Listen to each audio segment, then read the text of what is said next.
Hi, it's me again with Corel Draw tips and tricks. Somebody asked me how to do this. They asked me not to use a picture, so I just took a picture off the internet. A ring of Corel Draw or any text going around a person and behind. So I've already got the text wrote out, and you can make your own text. I'm going to take an ellipse and I'm going to draw a ring, kind of not perfect. I mean, make it an oval. Go up to, or pick on your text and go up to text a path, put on your path. Doesn't really matter where it fits it. I'm going to hit F4 on the keyboard and it'll bring it up. Doesn't really matter where it is. Take your shape tool and elongate it. We might be a little bit too sharp. Now you see that it's upside down and backwards, but you go back to the text tool and you can do this. But don't worry about it too much right now. And we're going to have to put this down.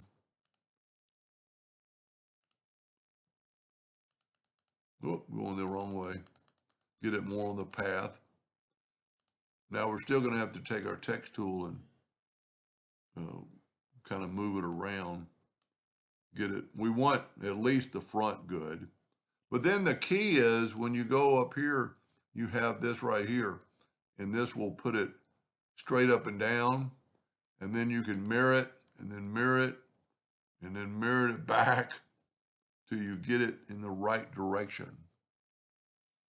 That doesn't look too bad. We can kind of see what's going on. You could actually spin it around where the Corel Draw would be more in front, and maybe a couple of them. And then, I mean, you're not going to use Corel Draw. Then go up to Object, and you've got to select the whole thing. Go up to Object, break the text apart, and that'll give you your line. Now, we have 4 sets of words, basically. So I'm going to select them all and go up to Object and break the 4 apart. That kind of helps us in this situation. If you don't, you'll have to use individual letters. So we're going to select with the Shift key. I'm going to Control G to group it. I'm going to keep those black. But then I'm going to pick this one, hold down the Shift key, pick the other one, go ahead and Control G and I'm going to make it red for the video. Then all you have to do is bring in your girl and put her, well, you could put her to the back of the page, but since these texts are together, we can grab the back text and go order back a page. And then that way it looks like, and I should have used a lot bigger letters or make the girl smaller. And you could actually have a couple of people in there. Pretty cool effect. Anyway, I hope that answered their question. Maybe make your text bigger to start with. And you could put anything in there. You could,